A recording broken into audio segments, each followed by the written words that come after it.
Oops. All right, anyway, let me just go back to the first check. Yield of a chemical reaction. When I started this procedure with this little chapter, this chapter 5, that dealt with chemical reactions and how we do calculations involving chemical reactions, I told you a brief little story of how physics became the real cool science in the late 1600s thanks to Newton, early 1700s, thanks to Newton and his proposal of the 3 laws of motion. And what that allowed physicists to do was kind of predict the future. They couldn't really predict the future, but if they were talking about like 2 objects colliding, they could predict where they would be in the future. In terms of chemistry, Lavoisier, what he did was he took chemistry from the realm of alchemy, where it was more of magic and hocus pocus and not predictable, and turned it into this mathematically calculatable thing where we could predict how much product that we would get. And we've been doing that in our calculations. You guys just handed in a lab where we use stoichiometry to calculate how much solid we predict to get, and then compared it to what we actually got so that we could determine what the chemical reaction was. And that's the powerful predictive ability of stoichiometry. It turned chemistry into the science that it is today. It allowed us to predict things and therefore made it useful. The last little calculation that we still have to do here in this little run is essentially express that yield, that amount that we got, that amount that we actually got as a percentage, all right? And what we're going to then be calculating here is then how much did we actually get compared to what we predicted to get. This is very much like what you would call a percent error in physics, if you've done percent errors, or perhaps you've done percent deviations in physics. Have you done percent deviation? Very similar to this, all right? Except a yield, you want to get to 100%. You want to see how close you got to the right answer, where a deviation is how far off you were from being correct. But it's the same idea. It's the exact same idea. How well did we do in the actual chemical reaction? So let's define a few things here. And as I let you write, I'm going to put away this picture that is just oh so mesmerizing. You'll see that next year.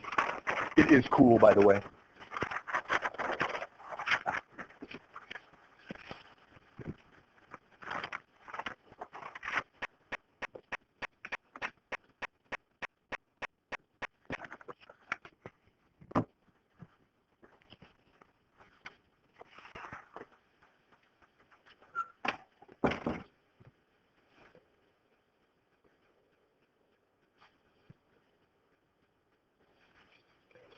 As you're writing, I'm going to grab a couple of things from across the hall here.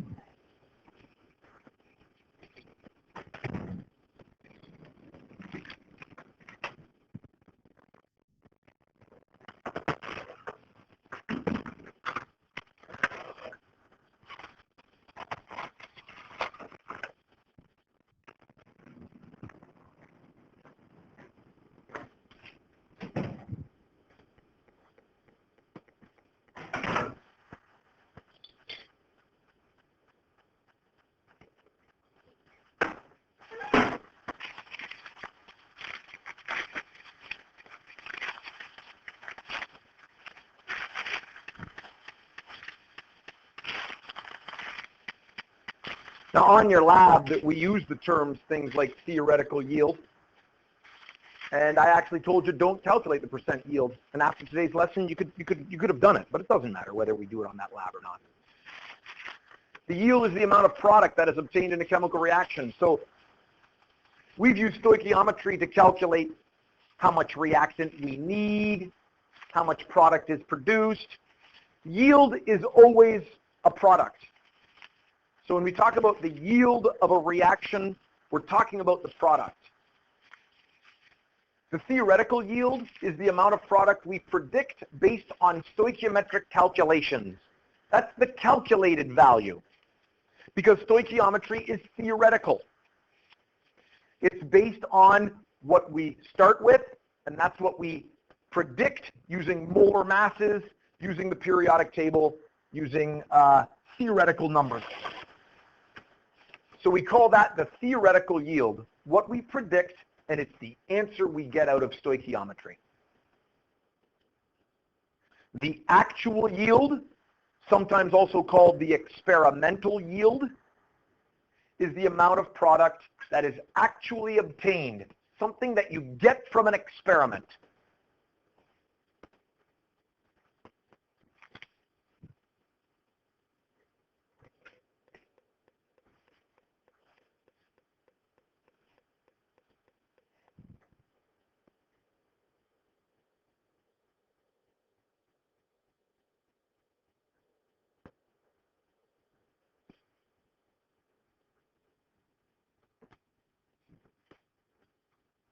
In our experiment, after you weighed the test tube, after the heating, did your subtraction, you found that mass of that white powder that was left, that's your actual yield.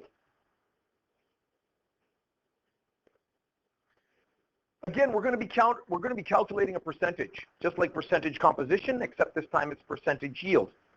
If you want to determine the percentage you got on a test, you guys all know, you take what you actually obtained on the test, you divide it by what you would have got if you got it perfect, times 100. And that's how we calculate a percent yield.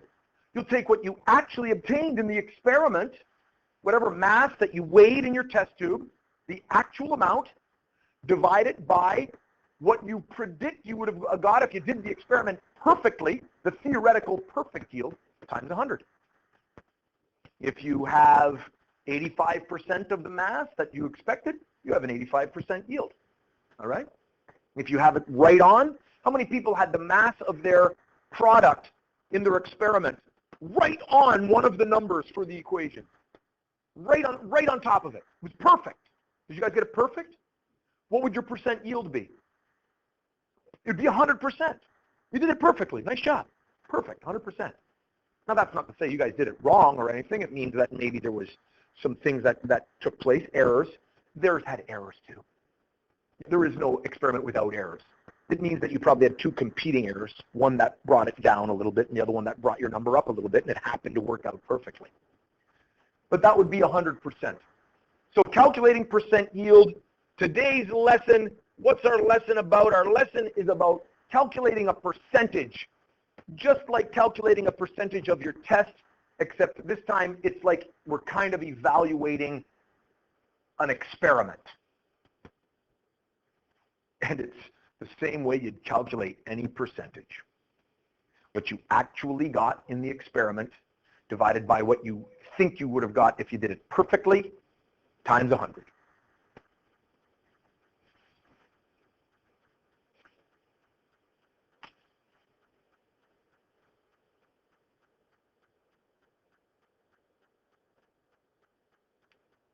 Now, let's not write down this last bullet. I really don't like it. I don't like necessarily. There are many reasons why you have a low percent yield. And it doesn't necessarily have to do with efficiency. It has to do with all kinds of reasons. I'm going to talk about that in a moment before we do our calculations.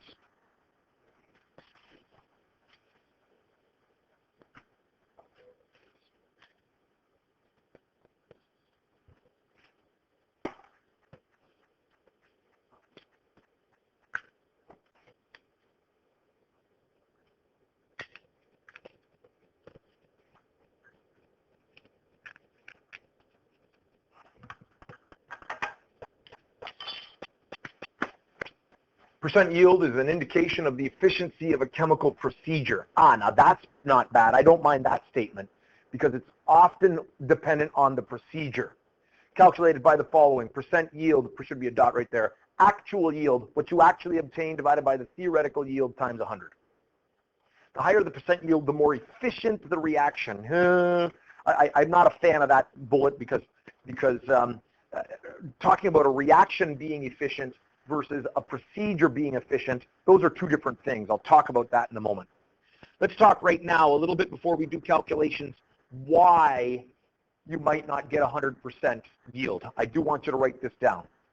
I often have a question on a test where I describe a procedure, and I want you to then criticize that procedure on whether they did things, you know, in a manner that would either decrease their yield or increase their yield.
So percentage yield is rarely 100%. Why? Well, some reactants are not pure. The sodium bicarbonate that you used in the experiment the other day, well, it came from the grocery store. It came from the grocery store, from the bin, with the sticker that said 50% off, because I was too cheap to pay full price for it, because I knew I was just going to heat it and decompose it. It came from the grocery store because we're doing a lab at the grade 11 high school level, and I'm not really that concerned if you don't get 100%. But if we were doing a lab and I was a professor and you were my undergrads, that'd be cool. I've often wanted to be a professor, but I'm not. I'm just a mister. Anyway. Then I wouldn't go to the grocery store and get the sodium bicarbonate. I would go to a catalog where they'll tell me what the purity of that sodium bicarbonate is. And if I'm doing something that is going to be written in a journal to be checked by my peers to maybe come up with a new theory, then I'm going to use something that's as close to 100% pure as possible. And I'm going to spend a lot of money for that because it costs money to purify chemicals. So many chemicals are not 100% pure. So if we thought it was all sodium bicarbonate and it wasn't, then we're going to get other reactions taking place when we heat it. And so we won't get the exact product that we expect because there'll be another reaction happening in there. So purity of materials. And again, when I purchase materials for our science department, I don't always get those really expensive ones because I know that we're not doing work that is going to be published in a major journal. But if you do get to that level, you'll want the best quality of, reactants that you can buy. So there's always some impurities that will not react the way you think. Product is lost due to transfer to another flask. Very often, we'll do an experiment where we want to create a solid and then we want to filter that solid. First, normally we would dissolve the reactants and then we want to put those reactants together in some way. Now, I don't have any reactants in these beakers, but you could imagine I've got some dissolved liquids in there. If I were to take a third beaker and pour them together like this, all right, you'll notice I did a whole lot of bad things there, because I don't know if you notice some drips fall off to the side. If I pour it in like that and I lose a drop, I've lost some of my reactants. They were dissolved in this liquid, and that drop that ended up beside the beaker is gone. It's not now in there. And if I weighed this at the beginning, I weighed the mass, then I've lost some of that reactants. Even though I think I've poured it all in there every time, and you know this by looking just at a glass, you never get all the liquid out of it. So there's some molecules or atoms or entities of what I wanted to react still in the beakers. That means I'm not going to get as much product as I expect because I didn't get it all into the reaction vessel. So if I use too many beakers and I transfer too many times, every time I transfer, I lose a little bit of the reactants. All right? So the more transfers you do, the more you will lose, the less yield you'll have. Product is lost during filtration. I don't know if you watched me as you guys were writing away, but I just took some chalk and I just kind of ground it up and put it in here, just to imagine that this is a product. And this is calcium carbonate. You could imagine this is a product of a double displacement reaction. And now I want to get all of this stuff into a filter paper so that I can measure how much that I obtained. So here's a filter paper right here. They are made of a similar type material as a coffee filter, all right? But they're circular.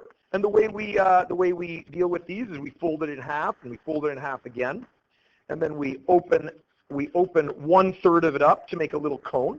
Right? See how I kind of did that? If I open the back half up, then that's no good. But if I open 1/3 up, I get a neat little cone, and I can then put that in my funnel, and I can now put the filter in there, and I'm going to pour that in, and very carefully, and it's going to start to drip out. And it's actually quite a slow procedure, all right? Because it's such a tiny little filter paper, I can't pour it over top of the filter because it'll actually go in behind it. I'm going to do that for a moment just to prove a point. Let's say I'm filtering and I'm not paying attention, and I actually pour it over the filter. You'll notice it started to come over in behind it, and you'll notice that's pretty cloudy stuff. That means I'm not catching all of this. Some of the solid that's in here is actually getting past, right? So if I make errors during filtering, or if I don't use a filter paper that is fine enough for the particles that I want to catch, some of it will get past, and I'll have to refilter that. Also, if I've got a bunch of solid in the bottom, I'm going to want to get that solid off. I can sometimes swirl it, get it to be kind of suspended, and then pour it in, but you'll notice I won't get all of it. And if this is product that I want to weigh, I want to get it all of it. I'll use a glass rod with a piece of rubber hose on it. Sometimes we call this a rubber policeman. The reason it's a rubber policeman, because what do policemen do if you're standing in the wrong place? They move you around. Okay, move along. So the rubber policeman, what do? I use it to move along. Okay, move along there, chemicals. Move along, right? So I use a rubber policeman. I do the best I can to get as much of it out. But notice every time I use the policeman here, I've got a little bit of the solid on there.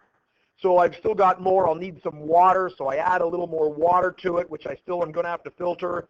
And I attempt to get it all out. And as you might imagine, no matter how hard I try with more and more water, I'm still going to end up with some solid left in here. That's product that I wanted to weigh on my filter paper in the end, but I'm not going to get out. That's going to lose some product, all right? So when you filter, you lose some. At the end, when you're done with the filter paper, and I'm just kind of trying to accelerate the process, obviously. I'm going to pour that out.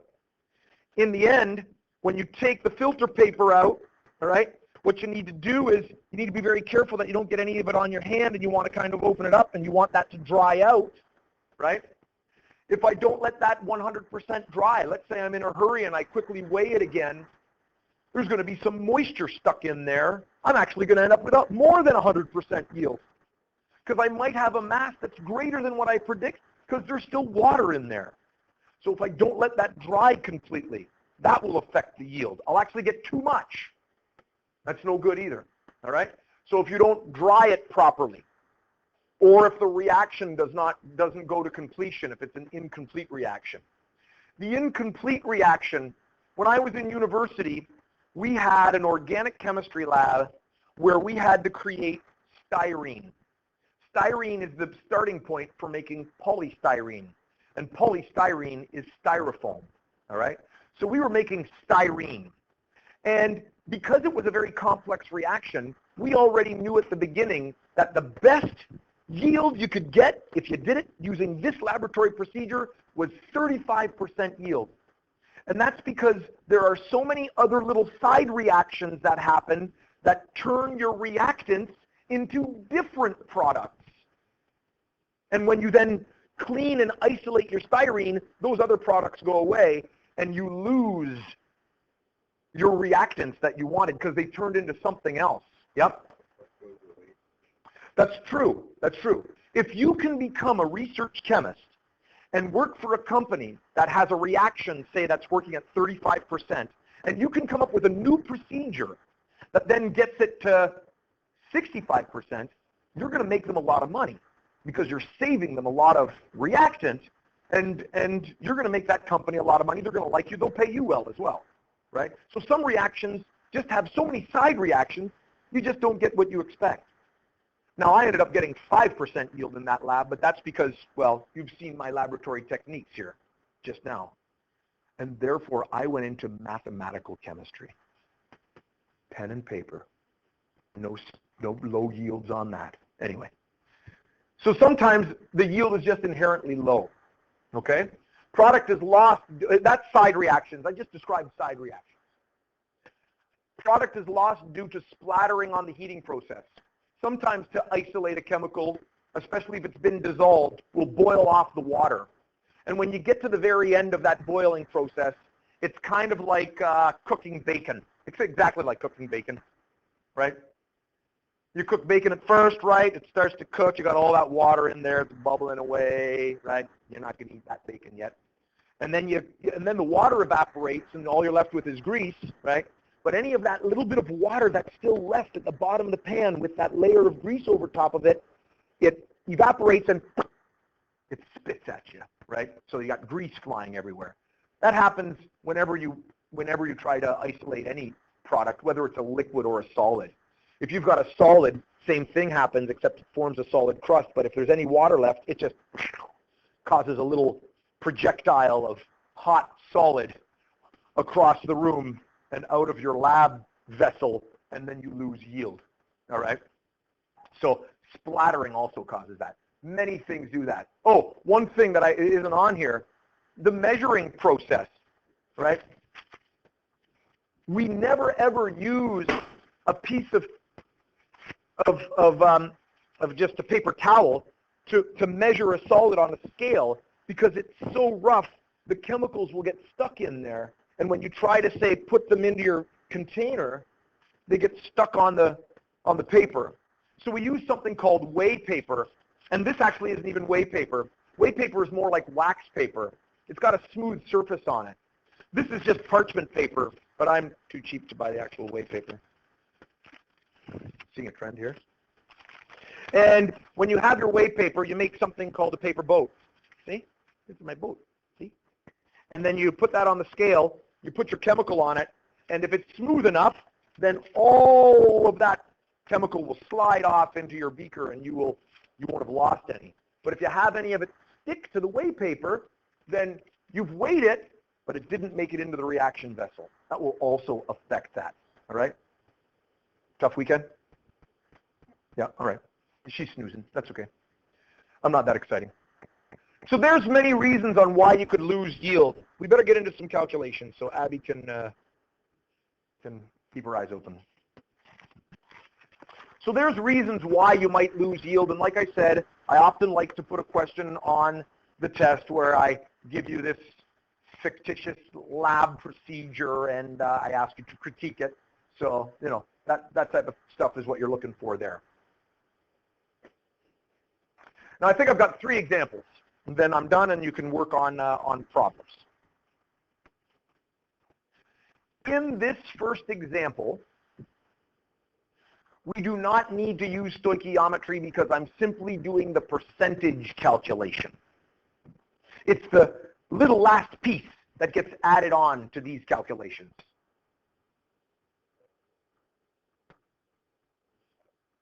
In the next two examples, they are the full-on stoichiometry and then percent yield question.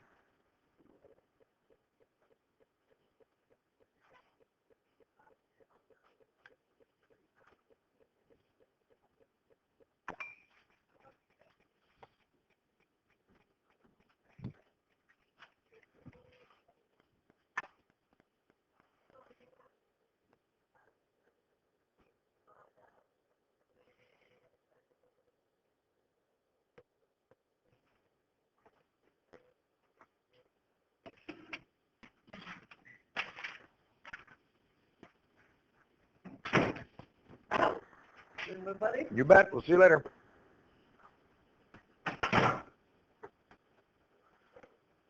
In a reaction between sodium chloride and silver nitrate, 2.52 grams of precipitate was actually obtained. If the theoretical yield was 3.01, determine the percent yield. Like I said, this is just the percentage part of the question. There is no stoichiometry needed here because I am given the actual amount obtained and then what we expected to get. So very simply, I have an actual yield of 2.52 grams. That's what was actually obtained. And I have a theoretical yield of 3.01 grams. How did we do in this particular experiment? Percent yield is equal to, and I'm going to write it out this time. I might not write it out in the future, but it's the actual yield, what we actually obtained, divided by the theoretical yield times 100, 2.52 divided by 3.01 times 100. And how did they do as an experiment? 83.7, 83.7, 3 significant digits, very good, percent. Okay? Ooh, we did a percentage for a Monday morning. Now we'll put it together with our stoichiometry. Okay? All right.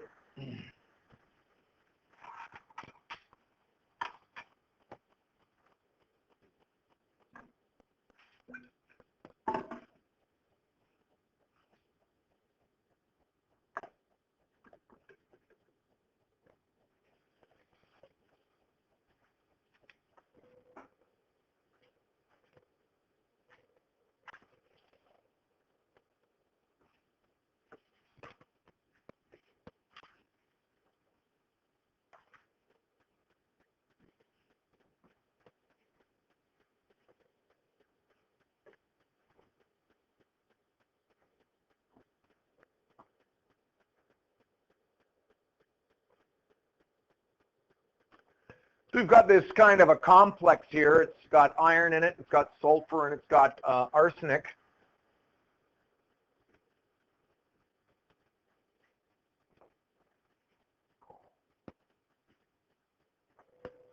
And it's going to decompose. It's going to make iron 2 sulfide with some arsenic atoms. It's not a big deal. We're writing this down. We're starting with a certain amount of reactant. It's asking us to determine the theoretical yield. If we're determining the theoretical yield, we've got to do some stoichiometry. So we're treating this just like all stoichiometry problems. I take my information that I have and I write it underneath. 250 grams. We'll assume that that's the 3 significant digits. And notice it says 95.3 grams of arsenic was obtained. I'll write that underneath there. 95.3 grams. Now, if I'm just looking at this from the point of view of a stoichiometry problem, I might say to myself, hey, I've got 2 numbers here. I've been given 2 numbers. I might make the mistake and state that this might be a limiting reagent problem, but it isn't. What must the 2 numbers be in order for it to be a limiting reagent problem? These were the questions we did on Thursday. Yep. They have to be both reactants, where we have to ask ourselves, which number do I use? That's correct. Notice this is a reactant and a product. If you're given two numbers and one of them is a reactant, the other one is a product, it's a percent yield problem. Because the product that they're giving you is automatically the actual yield. In this case, it even says that 95.3 grams of arsenic was obtained in the reaction, actually obtained.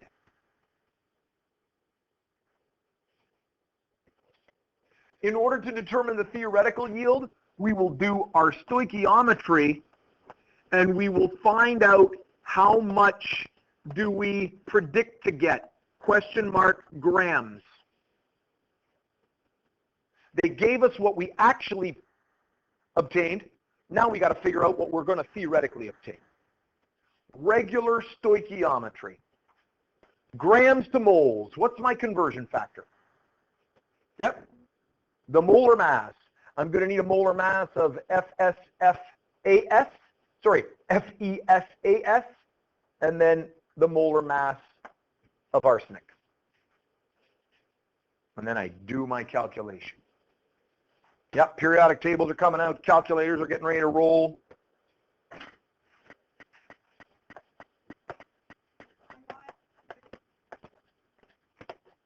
For which the FESAS, and that's 162.8 grams per mole. Let's get a supporter on that. What is arsenic all on its own? 74.9, right? 74.9. 74.9 grams per mole. Do we like the FESAS? It's a tongue twister. I like that number. 162.8. So now we just do our regular stoichiometry. 250, oops, I dropped a 0. 250 grams FESAS. Turn those grams to moles. 0.7? 0.7? 0.7?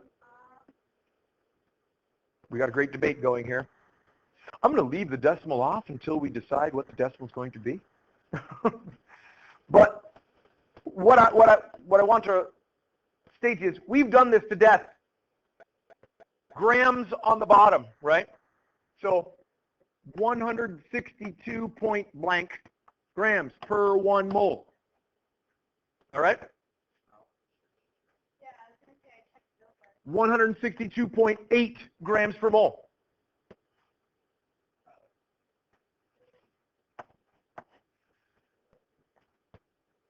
What's the mole ratio? 1 to 1, right? Remember, what we have goes on the bottom, what we want goes on the top, but it's 1 to 1. Where does my mass number go at the very end? For arsenic. Where's it going to go? On the top. 74.4 grams per 1 mole. I'm going to put an equals down below there. You guys might have more room.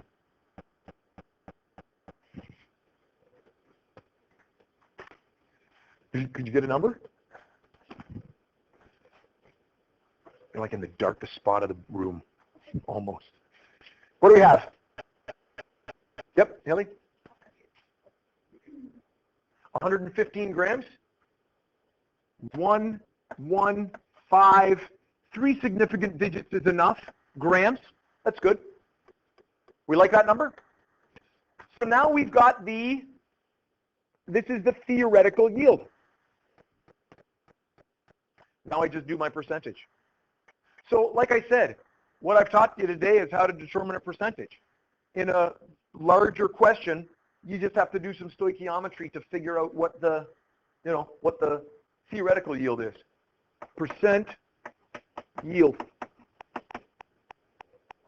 Actual over theoretical, just like on your test. 95.3 grams over 115 grams times 100. And what do we have? Emily, what are you looking at? What do you got? Sorry? 83.9, 80. Sorry? 2.9%.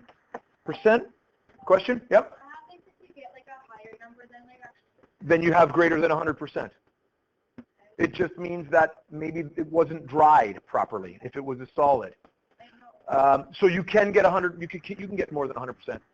It means that there was obviously a procedural error, like it didn't dry enough. Okay? This is what guides your error analysis, really. If we do that calculation on your experiment, you then say, okay, what's going to result in less? And you start thinking about things that would result in less. If you have more than 100%, whoa, what's going to result in more? Did we dry this thing properly? So this idea guides your error analysis. One last example.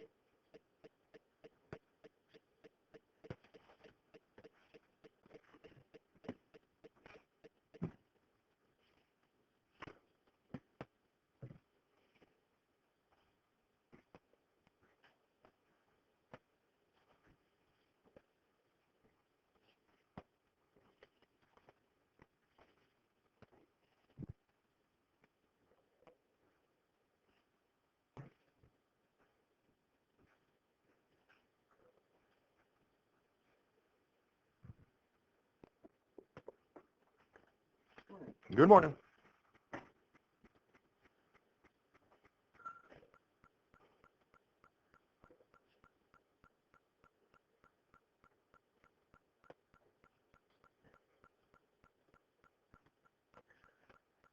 So again, here we've got a chemical reaction, so we need a balanced chemical equation to begin with. So go ahead, don't wait for me. See if you can do it. Do it in pencil if you're not sure.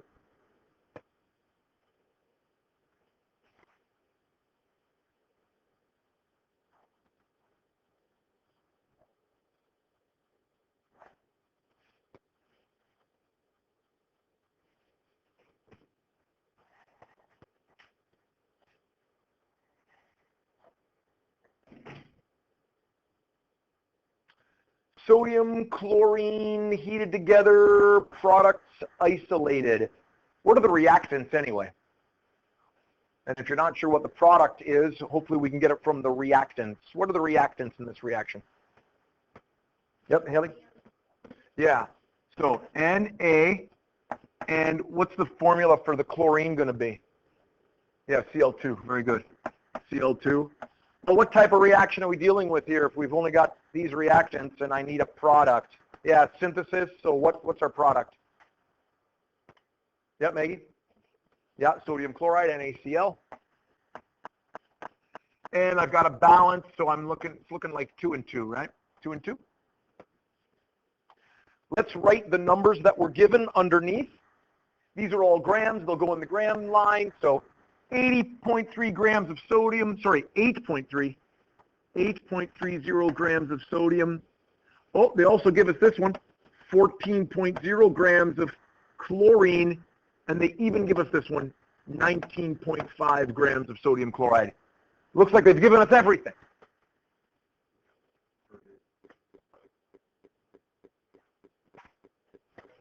A total of 19.5 grams of product is isolated. It means it's isolated in our experiment. What is this? It's an actual yield, AY, which means I need to calculate question mark grams here to figure out the theoretical yield. So we know where we're heading. We're heading to that product. I've been given numbers for both the reactants. What do we call this type of problem? It's a limiting reagent problem. It's a limiting reactant problem. It means I've got to do what I did on Thursday. I've got to determine how much of the chlorine I need. I've got to compare it and figure out which is the limiting reactant or reagent. Then I need to do the calculation to find that mass. Then I do my percent yield. This is everything. This example covers all of the things that we've done in this little chapter 5. We've got to use stoichiometry. We've got to figure out how much is needed. We've got to figure out the limiting reagent. We use the limiting reagent to solve, and then we do a percent yield. Okay, which means we're busy. We've got lots of molar masses that we're going to need.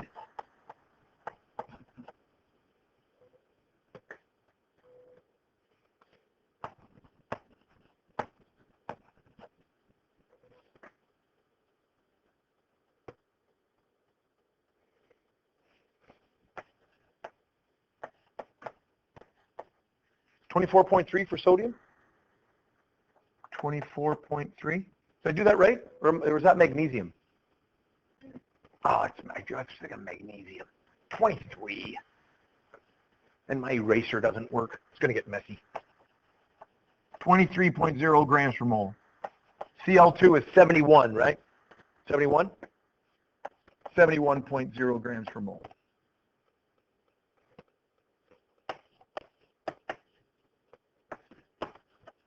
Now this is now we're to the point where am I confident that you guys have seen this enough? Are we veterans enough? We know I've got sodium. I've got it right there. So do I need to write the Na? You really don't need to. I know I need the molar mass for Na. There it is, 23, and I need the grams on the bottom. Again, we're getting good at this. The thing that I started with, that coefficient has to go, where does this 2 go in my mole ratio? On the bottom. 2 to 1. I know I need the molar mass of chlorine, and I know it's got to be on the top to cancel out the moles, and I need grams at the end, 71.0 grams to 1 mole. And you'll notice that's pretty quick and easy to write, as long as we keep in our minds what's going where and where it's coming from. How much chlorine is needed? Yep, Megan? 12.7? 12.7 grams of Cl2 is needed. Remember, I go back to here and I think about what I have. I have 14 grams. I need 12 grams. What's the chlorine? Yep, it's excess. Therefore, the sodium is limiting. I use the limiting reagent to figure out the NaCl, which means I'm going to go from here over to here, and then here up to there, which means I need a molar mass of NaCl.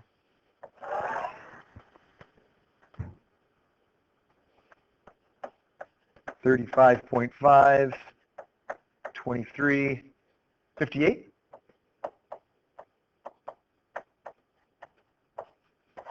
58.5 grams per mole, yep.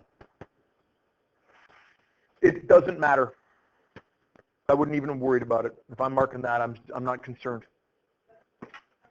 Yep. Maybe, I don't know who gave me this answer, but maybe it wasn't rounded. It doesn't matter. I'm not worried about it, because it's still not going to change my excess versus limiting reagent.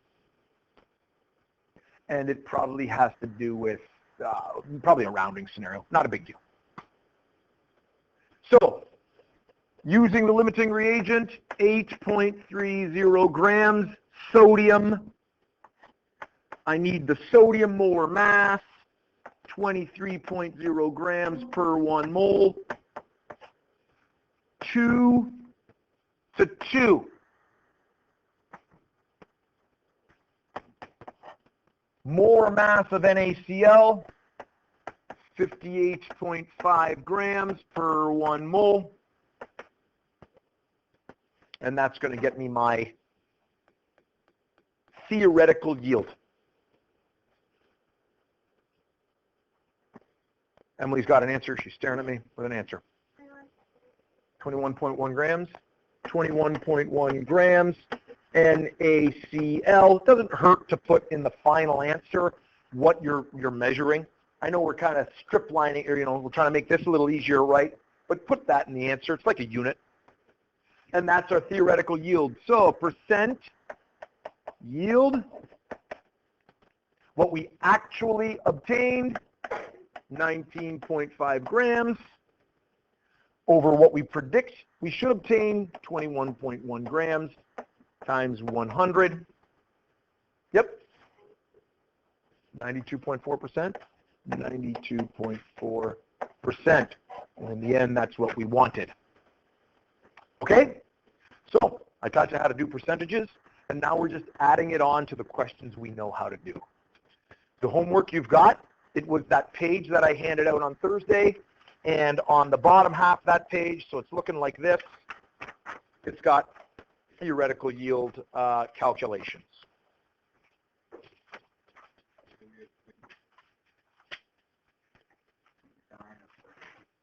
Yeah, you can.